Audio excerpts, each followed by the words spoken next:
Hey everyone, welcome back to the channel. Today we are diving deep into a topic that, for any true gamer, resonates on a profoundly personal level. Revenge. Not just any revenge, mind you, but that sweet, meticulously planned, utterly satisfying payback against those who dared to cross us in the digital arena. You know the feeling, right? That moment when an opponent, or sometimes even a so-called teammate, does something so spectacularly annoying, so utterly disrespectful, that it ignites a fire deep within your gamer soul.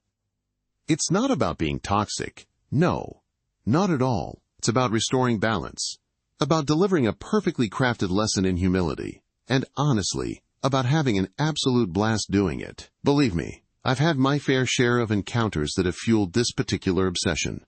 There are moments etched into my memory, plays that still bring a smile to my face years later, all born from that initial spark of irritation. This isn't just about winning a round. It's about winning the mental game, about showing them without a single word that they picked the wrong fight. And today, I'm pulling back the curtain on some of my absolute favorite, most devious, and most hilarious revenge stories. So settle in, grab your favorite snack, because this is going to be a wild ride through the annals of my competitive gaming history, where every single act of payback was a masterpiece in the making. Let's kick things off with a classic, a tale from the trenches of a certain popular tactical shooter. You know the one, where every pixel matters, every sound cue is vital, and a single mistake can cost you the round. My target for this particular saga was a player we'll call Viper. Viper wasn't just good. Viper was obnoxiously good. And not just that, Viper had a penchant for rubbing it in.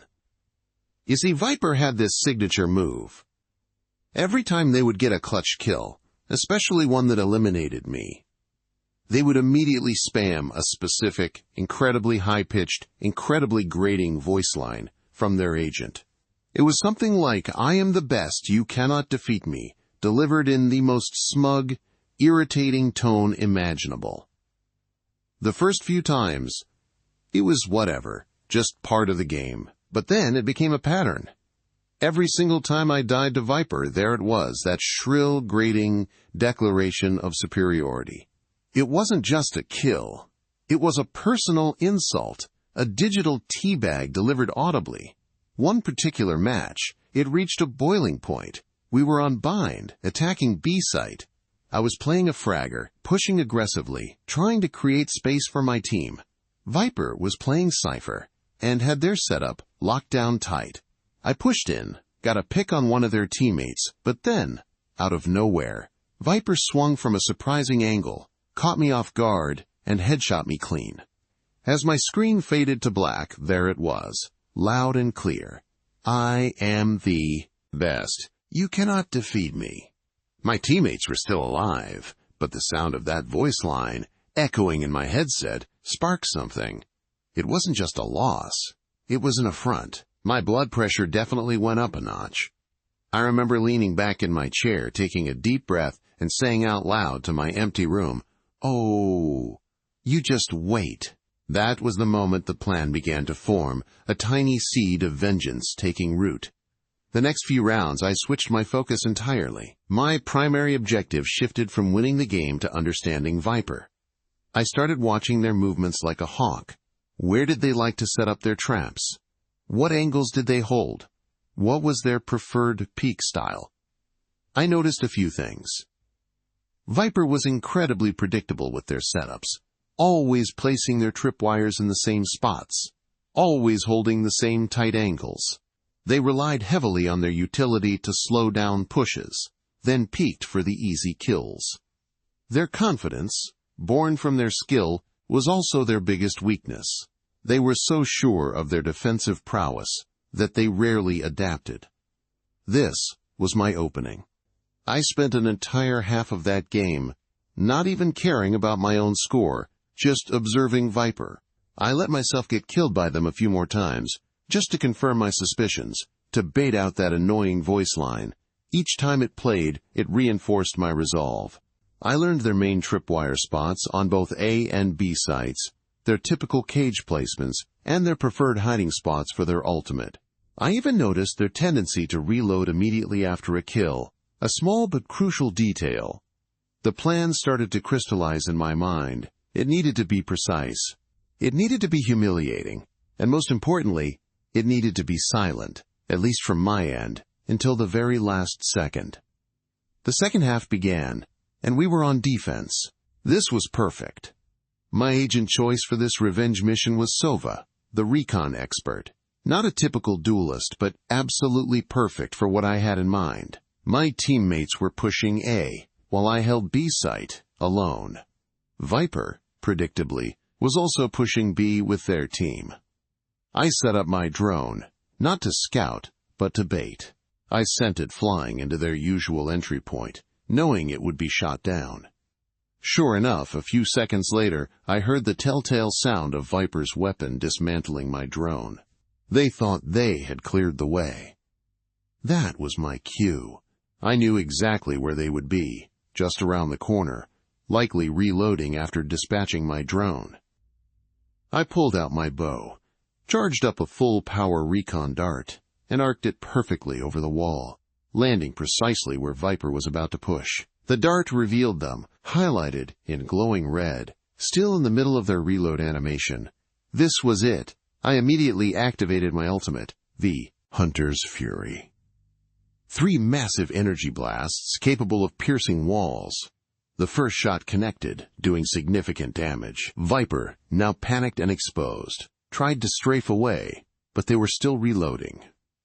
The second shot landed, and they were down. No chance to react, no chance to even fire a single bullet. Just pure, unadulterated, wall-piercing obliteration. And then, the moment of truth. My agent, Sova, has a very specific, calm, almost stoic voice line for an ultimate kill. But that wasn't enough. I waited a beat, letting the silence hang heavy, letting the kill feed sink in. Then, I activated one of my own voice lines. It wasn't an agent-specific one. It was a general one, but it was perfect. I hit the button, and my character calmly stated, "You have been outplayed." No shouting, no gloating, just a quiet, confident declaration. The irony was palpable. The person who spammed "I am the best, you cannot defeat me," was just silently, utterly outplayed, without ever even seeing me. It was glorious. The in-game chat lit up, not with anger, but with a mix of surprise and amusement from my own team. Viper, however, was silent. No voice line, no chat message, nothing. The silence was deafening, and it was the sweetest sound I had ever heard. That round, we ended up winning the game, but for me, the victory was secured the moment that second Hunter's Fury blast connected. It wasn't just about the kill. It was about the setup, the anticipation, the perfect execution of a plan born from sheer annoyance. That's the kind of revenge that sticks with you, the kind that makes all those frustrating moments worth it. It was a masterclass in turning a weakness into an opportunity, and a loudmouth into a quiet observer. But that was just the beginning. My appetite for strategic payback, once awakened, proved insatiable. The next target wasn't an opponent, but a former friend, or rather a former squadmate from a different game entirely. This one was a battle royale, a game where teamwork is paramount, where sharing resources and reviving downed comrades is the very fabric of survival. Let's call this individual Loot Goblin. Loot Goblin was notorious, absolutely infamous among our friend group for one specific infuriating habit: stealing legendary loot. Not just any loot, mind you, but the specific, high-tier items that you, the person who just risked life and limb to open a care package or clear a dangerous area, were clearly going for. It started subtly. A rare backpack disappearing from a death box I was looting. A legendary optic vanishing from a supply drop I had just cracked open. At first, I'd just shrug it off, thinking it was an accident, or maybe they needed it more. But then, the pattern emerged. I'd ping a golden shield, clearly indicating I wanted it, only for Loot Goblin to sprint past me, grab it, and then offer a flimsy excuse like, "Oh, I thought you already had one, or I needed it for my secondary." It was never malicious in a truly evil way, but it was incredibly disrespectful to the unspoken rules of squad play. It chipped away at team morale, and it made every successful engagement feel a little less rewarding. The final straw came during a particularly intense endgame. We were down to the last 3 squads. I had just managed to wipe a duo by myself, taking significant damage in the process. My shields were broken, my health was low, and I desperately needed to heal. I opened up one of the death boxes, and there it was. A golden knockdown shield. This item was critical. It allowed you to self-revive, giving you a second chance in a clutch situation. I pinged it, shouted, "I need that golden knockdown," and started to heal. Loot Goblin, who had been hiding safely behind a rock the entire time, sprinted over, scooped it up, and then, without missing a beat, ran off to engage the last remaining enemy squad, leaving me vulnerable and without that crucial piece of kit. We ended up losing that final engagement, largely because I went down without the golden shield, and Loot Goblin, despite having it, got eliminated moments later. That was it. The betrayal, the blatant disregard for team play, the sheer audacity of it all. I was fuming. I didn't say anything in the moment, just a quiet sigh of frustration. But in my mind, a new revenge plot began to brew. This wasn't going to be a quick headshot. This needed to be a slow burn. A gradual, agonizing realization for Loot Goblin that their actions had consequences. It needed to be poetic. It needed to hit them where it hurt the most, their precious loot. The next few games, I played my usual role, acted normal, but my eyes were open. I started noticing Loot Goblin's own looting habits. They were fast, aggressive, and often left themselves exposed in their haste to grab the shinies. They also had a habit of overcommitting to a single piece of high-tier loot, even if it meant ignoring the rest of their inventory or the immediate danger. This was the weakness I needed. My plan wasn't to steal their loot directly. No, that would be too simple, too obvious. My plan was to make them loose Nanasgud loot in the most spectacular and frustrating ways possible, all while maintaining plausible deniability. The first opportunity presented itself on the World's Edge map. We dropped hot, as usual. Loot Goblin, predictably, immediately sprinted towards a glowing red supply bin, hoping for some early game armor. I, however, had a different objective. I went for a different building, but kept an eye on their trajectory. As they rounded a corner, completely focused on that supply bin, I saw an enemy team also dropping in nearby. Instead of engaging or warning Loot Goblin, I simply repositioned, putting myself in a better defensive spot, but crucially, out of sight of Loot Goblin. They reached the bin, opened it, and just as their character animation was pulling out a shiny purple shield, the enemy team, who I had deliberately not engaged to draw attention, opened fire. Loot Goblin, caught completely off guard, died almost instantly, their precious purple shield still on the ground beside their death box. I then, very calmly, engaged the enemy team, eliminating them with relative ease. My teammates, who had been further away, rushed over. Loot Goblin was already spectating me, probably annoyed. I walked over to their death box, picked up their purple shield, and then, with an audible sigh that I made sure was picked up by my microphone, I said, "Oh, wow, a purple shield." What a shame you couldn't use it. It was delivered with just the right amount of feigned sympathy, enough to be believable, but with a subtle undertone of satisfaction that only I could truly appreciate.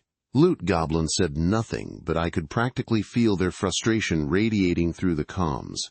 This was just the first step. The next phase involved more elaborate setups. One time, in the final circle, Loot Goblin, after an intense fight, managed to secure a legendary weapon from an enemy death box. They were ecstatic, practically shouting about their new toy. The circle was closing in, forcing us into a small, elevated position. I had a character with a movement ability. Just as Loot Goblin was admiring their new weapon, standing a little too close to the edge of the platform, I saw an enemy sniper take a shot at them, barely missing. Loot Goblin panicked, trying to reposition. I saw my chance. I strategically placed my movement ability, a jump pad, right at their feet, angled perfectly towards the deadly out-of-bounds zone below us. They, in their haste and panic, instinctively jumped onto it, launching themselves straight off the map, and to their demise, taking their shiny new legendary weapon with them. I immediately apologized. "Oh my God, I'm so sorry. I put that down for myself. I didn't think you'd jump on it." My tone was laced with fake concern, but inside, I was cackling. The sheer absurdity of the situation, the perfect timing, the self-inflicted nature of their demise. It was beautiful. Loot Goblin was speechless, probably too stunned to even formulate an angry response. My other teammates, oblivious to my machinations, just laughed it off as a funny accident, but I knew exactly what I had done. The revenge escalated. I started making sure that whenever Loot Goblin was about to secure a high-value item, something utterly devastating would happen. Sometimes it was a perfectly timed grenade from an enemy that I conveniently didn't warn them about, exploding right as they opened a care package. Other times it was a perfectly placed ultimate ability from an enemy that I somehow managed to avoid, while Loot Goblin, focused on their loot, took the full brunt of it. Each time I offered my sincerest, most unconvincing apologies, lamenting their bad luck. "Oh man, that's rough. I really thought you had that." The cumulative effect was glorious. Loot Goblin started to become noticeably more cautious, more paranoid. They'd hesitate before grabbing high-tier items, looking around nervously. They'd ask me to confirm if an area was clear before committing to a loot box. The confidence, the brazenness that had defined their looting style was slowly being chipped away. They were becoming a shadow of their former self, constantly second-guessing their every move, always wondering if that next piece of legendary gear would be their downfall. And that, my friends, was the true victory. It wasn't about killing them myself. It was about instilling a deep-seated fear of the loot, a fear that their greed would always lead to their demise. It was a psychological masterpiece, a long con revenge that was far more satisfying than any quick kill. This wasn't just about making them lose a few items. It was about teaching them a lesson in humility, in the value of teamwork, and in the consequences of selfishness. And the best part? They still, to this day, have no idea it was all orchestrated. They just think they had a really, really long streak of bad luck. And I just smile and nod, silently enjoying the fruits of my patient, cunning labor. But the world of online gaming is vast, and the opportunities for creative retribution. But the world of online gaming is vast, and the opportunities for creative retribution are boundless. My previous success, while deeply satisfying, had only whetted my appetite. The digital realm was a canvas, and I, an unseen artist of psychological warfare. I began to scan the horizon, not for direct targets of personal vendetta, but for imbalances, for concentrations of arrogance and unearned superiority that demanded a subtle, corrective hand. My gaze soon settled upon a particular guild, or rather a collective of players who operated under the self-proclaimed banner of the Apex. They were not merely good, they were insufferable. Their leader, a player known only as Alpha Prime, was a master of self-aggrandizement, frequently posting boasts of his guild's invincibility, their superior tactics, their unmatched gear, and their general dominance over every aspect of the game they touched. They were the kind of players who would mock less skilled individuals in global chat, who would deliberately spoil objectives for others simply because they could, who reveled in making the game a less enjoyable place for anyone not within their exclusive circle. Their unity, they claimed, was their greatest strength, forged in countless victories, and an unshakable belief in Alpha Prime's leadership. This was a different kind of target, a different flavor of hubris. The previous victims were consumed by greed. These were consumed by pride and a sense of untouchable superiority. My previous method, the fear of loot, would not work here.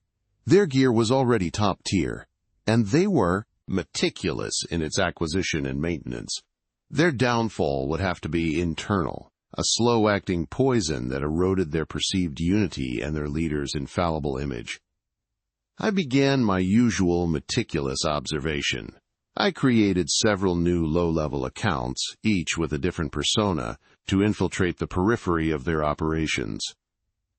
I joined public Discord servers, where their members sometimes mingled. I followed their streams. I watched their forum posts. I learned their schedules, their favorite strategies, their internal jargon. More importantly, I learned their individual personalities. There was Beta 6, Alpha Prime's loyal second-in-command, a competent but unimaginative tactician. There was Gamma 9, the guild's primary crafter and economist, fiercely protective of his resources. And then there were the rank and file, a mix of sycophants and genuinely skilled players who simply enjoyed being part of a winning team, however unpleasant that team might be. Alpha Prime's greatest strength, and ironically his greatest vulnerability, was his absolute self-confidence. He believed he was always right, that his decisions were beyond reproach, and that his followers were utterly devoted. This was the crack I would widen into a chasm. My strategy would be multi-pronged, focusing on sowing seeds of doubt and discord. It was not about direct confrontation, which would only solidify their unity against an external threat. It was about making them question each other, and more critically, making them question Alpha Prime. Phase 1. The Whispers.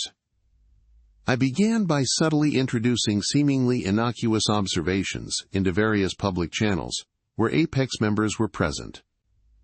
These were not direct criticisms, but rather questions framed as genuine curiosity or concern. For instance, if Alpha Prime made a particularly bold strategic call that went slightly awry, I might post something like, "I wonder if that flank maneuver was truly optimal given the enemy's composition." It felt a little risky. Perhaps a more conservative approach might have secured the objective faster. This was never directed at Alpha Prime himself, but rather a general musing. The goal was to plant a tiny seed of doubt in the minds of his less confident followers. I also began to subtly highlight perceived discrepancies. Gamma 9, the crafter, was known for his meticulous inventory management. I might, through a seemingly unrelated post, mention how some obscure, high-value crafting material seemed to be fluctuating wildly in price, and how strange it was that certain powerful items were suddenly appearing on the market at a discount, hinting at internal mismanagement or preferential treatment. I never accused Gamma 9, but the implication was clear. Someone within their tightly controlled economic structure was either incompetent or acting against the guild's best interest. Alpha Prime, in his hubris, would likely dismiss these as baseless rumors, but the seeds would be sown among Gamma 9's peers. Phase 2. The Erosion of Trust. As these whispers circulated, I escalated. I created a new persona, a seemingly helpful but slightly naive player who genuinely admired the Apex. This persona would casually bring up observations that subtly undermined Alpha Prime's authority.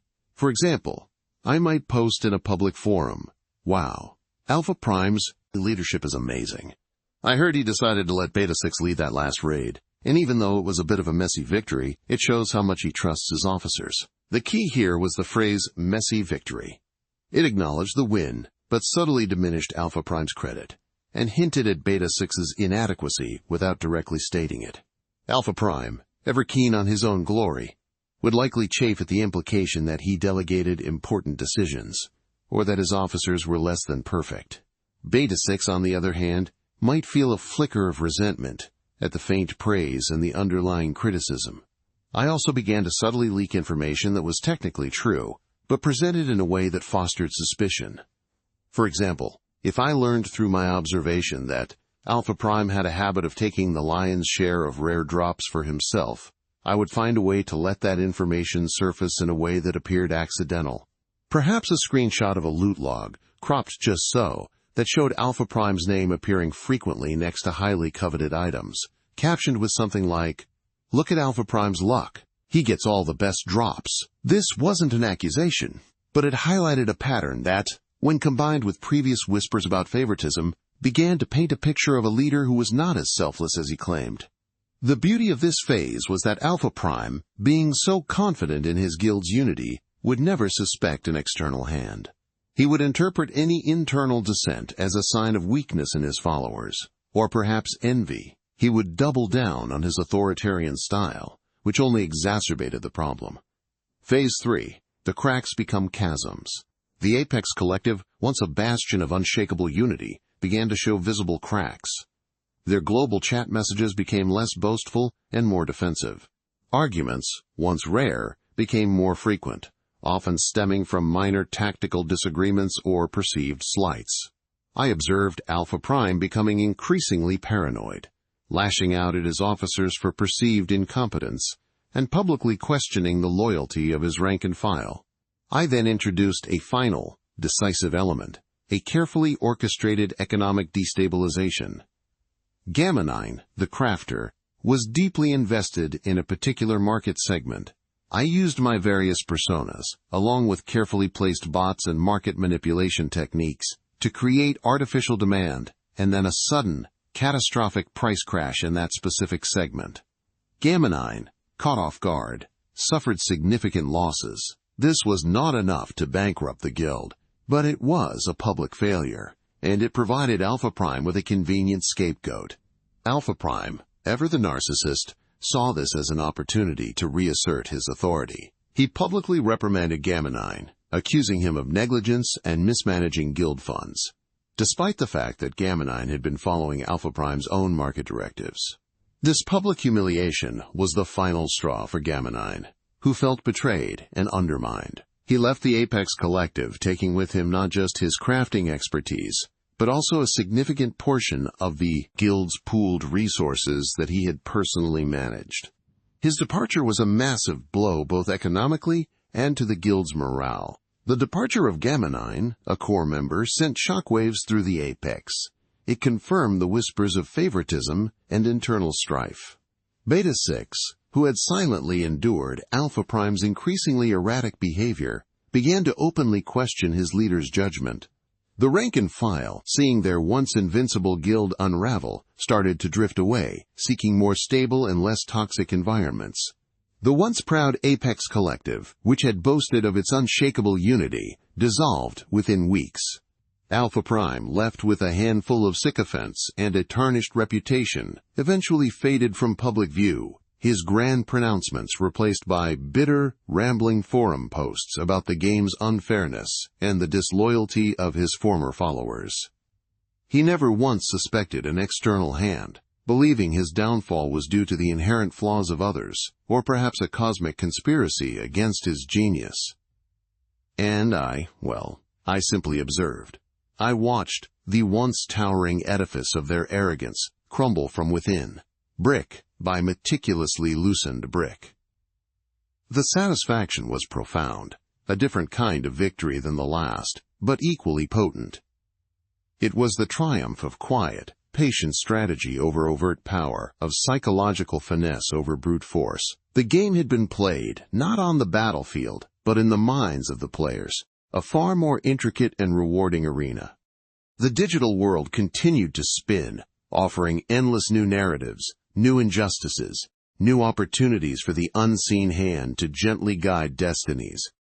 I was not a hero, nor a villain, but an architect of consequence, a silent equalizer in a chaotic landscape. My tools were observation, patience, and an understanding of human nature's predictable flaws. My canvas was the vast, interconnected tapestry of online gaming. And my work, I knew, was far from over. There were always new empires to subtly dismantle, new egos to deflate, and new lessons to teach, all without ever stepping into the direct line of fire. The true power, I had learned, lay not in wielding the sword, but in shaping the battlefield itself, in orchestrating the perfect, self-inflicted wound. And as I closed my various anonymous accounts and surveyed the horizon for my next grand project, a quiet smile touched my lips. The game, after all, was truly just beginning. The quiet smile lingered, a private acknowledgement of battles won and lessons learned. The digital horizon, a swirling nebula of nascent communities and burgeoning conflicts, beckoned anew. My gaze, honed by countless hours of observation, settled upon a fresh canvas, a recently launched persistent world game that promised grand narratives and player-driven economies.